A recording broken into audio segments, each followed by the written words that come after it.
Kev's in this morning with a baler. It broke last night. Pickup reel chain down here. Chain that links round here, round these cogs. It drives the pickup reel, which is in there. Anyway, that's snapped. Sit. I don't know, I've not seen it, so I don't know whether some links can be changed or it's needing a whole new chain. Lorry in at the moment with mineral oil filling up IBCs for hen feed.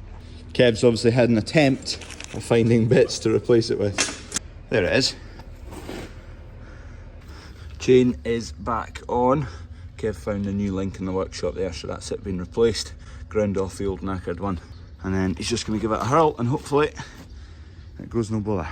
Thankfully it was kind of late on last night that it broke, so not lost out too much. There it goes. There you go, so it runs the pickup reel at the start of the baler. So that's picking up the straw. Yeah, it seems to be running smooth. Don't know what happened, whether something got in about it and ended up breaking it and bending a cog, or not a cog, a link in the chain. Kev's off baling again. I'm going to hopefully get this to a stage where it's usable.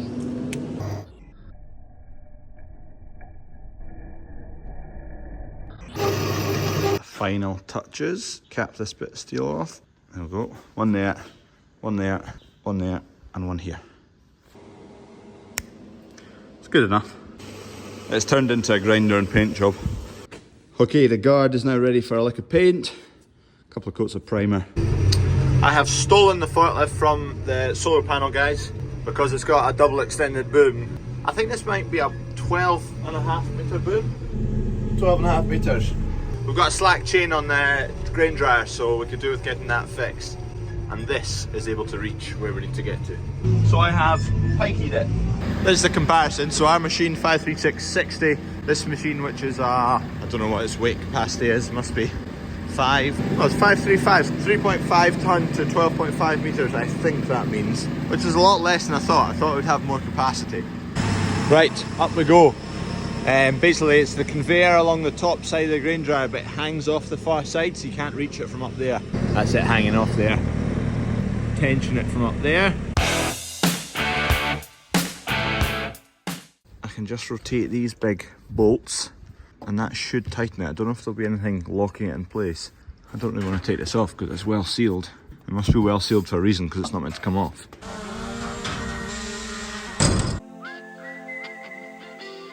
These are the new solar panels that have gone up on top of the farm shop, and then you can also see our old panels. So it's exactly the same output from the panels, but there's about half the area on the new ones. I'll turn it half turn, both of them, and then you just run it a bit.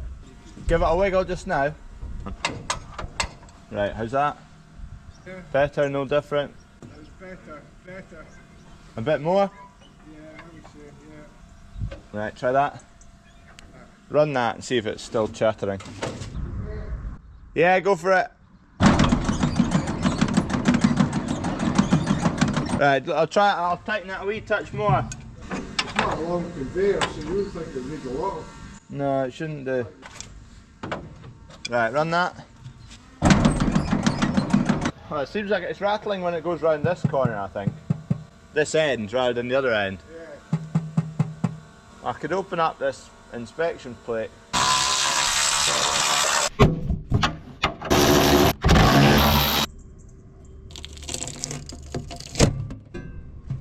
Right, we're in. Keep our fingers away from that. Dad's going to go and run it and we'll just see if we can see anything chattering or moving, or seems like the noise is coming from this end of the conveyor, so we'll soon find out.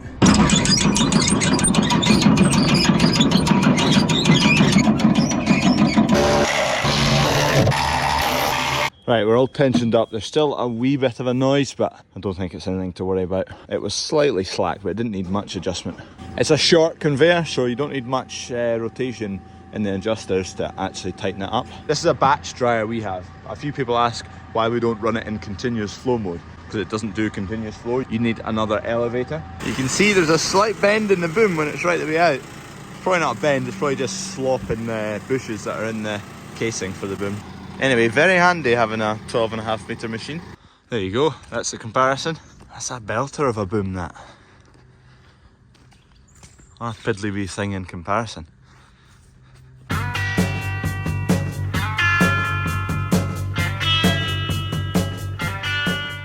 This machine's a bit more spatial awareness to it, as in you can be a bit more brazen with that than you can this, but that's got the boom on it.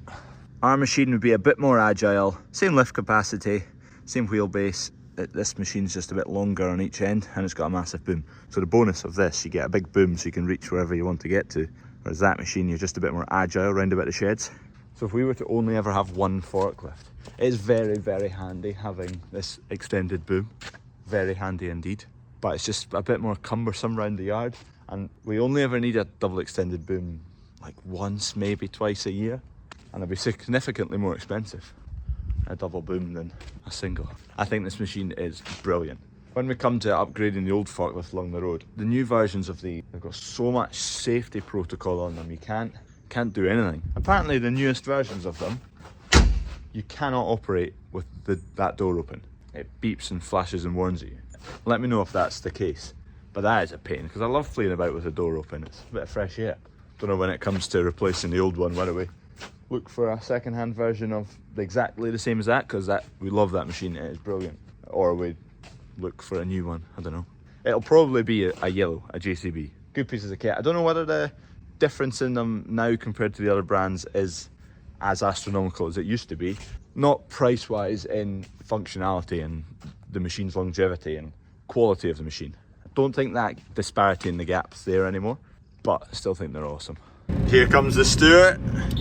Fan on. It reverses the fan on the intake there and blows all the Stewart. Flippin' heck. This has even got a keypad on it for entry into it, so I guess it's harder to nick. Oh, wrong way. Wrong way again. All the levers are way different to our forklifts. Complete polar opposite. Push to the left to bring the boom in. That out and in tilts the headstock. Completely opposite to ours, both of ours. It's got no grunt about it. It's a construction machine, so it doesn't need much grunt, but it's got nothing. Foot right to the floor and it just... Ugh. Come on, come on. Don't know what the top speed of this machine's meant to be. Perfect timing. The solar panel guys have just pitched up to do the last of the solar panels today. We're finished with a forklift. Okay, new breather valve for the fuel bowser here, because the one that came with it's obviously a bit sticky and it's not working right. And when it's full, there's diesel leaking out of here. So Michael from GCS fired me a new one and a couple of filters because it doesn't seem to be pumping. This is an 84 litre a minute pump. It's only really outputting 54, 60. So Michael suggested change the filter. He says he's seen it quite a lot with the fuel at the moment when it's not that clean, to be honest. So it's most likely the filter's gunged up already, which is a shame, but we'll change it out and see if that makes a difference.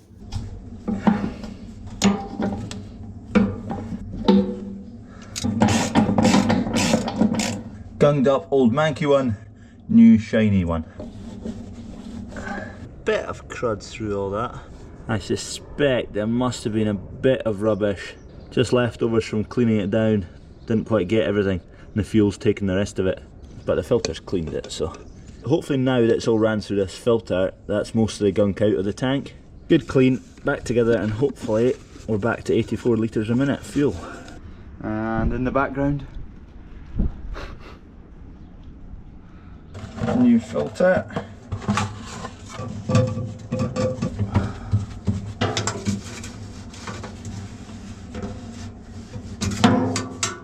Just shutting down the grain dryer now. We're through all the spring barley that we've already cut. We're going to go and cut some more in a couple of hours. That's all that's left there, so it's not a full batch. It's all been coming out here and get it carted around to the big shed, so progress. Skinnings, it's just been a disaster year for skinnings. Maltsters, the tolerances are increasing as we go, but right now we've had some samples at 14% skinning, some at 18%, with tolerances at 10 and 15%. So you take 10 samples from this batch and it'll all be different. It's all over the shop. So we're just gonna have to hang fire and hope tolerances go up, to be honest.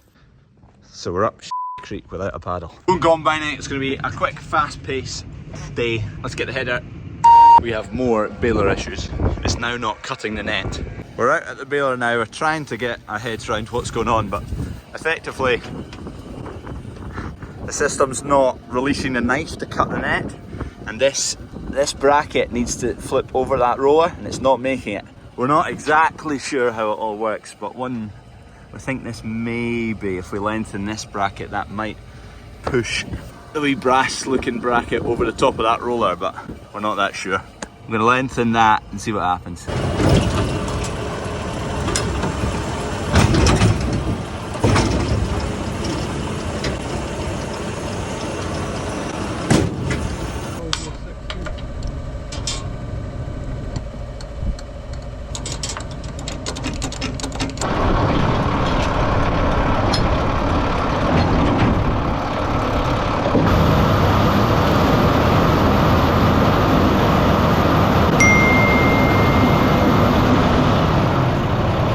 We're going to run down to where there's another bale, and before we put a net on it, open up the side and I'll just video what's going on and we can have a look back at it.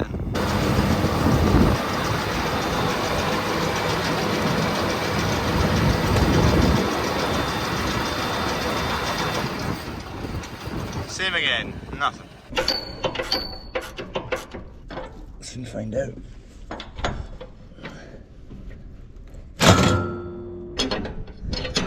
That's it, got that off. This is the worn part, you can see it there. Normally it's fine, there's adjustment to take into account for it, but I think it's far too worn. Effectively you've got a knurled shaft. You can see the shaft has put a knurling mark on this hook. Anyway, it's to grip it and roll all the way up there and basically push this hook up and over, which releases the knife to cut the net. But you can see there, the knurling is slipped and it's cut into the steel, and it's not been able to roll over that edge and let this away to cut the net. Quick stop off at Sellers. Old one, new one. We've got a fair bit of wear in there. That's the new piece in now. We just need to set, there's a distance you need to set from the brass bit and the roller when the door's wide open. So we're just going to open the door and check that's, you adjust this bit to set the depth of that shaft. We're in the instructions book. There you go, 5mm plus or minus 1mm. That's the hook, that's the new bit we've got. We need to set that gap to 5mm. So it's that gap there between that knurled piece in there and the back side of that hook needs to be 5mm. So we just checked it and it's bang on 5mm. So we'll go and try it again, and hopefully now this is all fixed and working.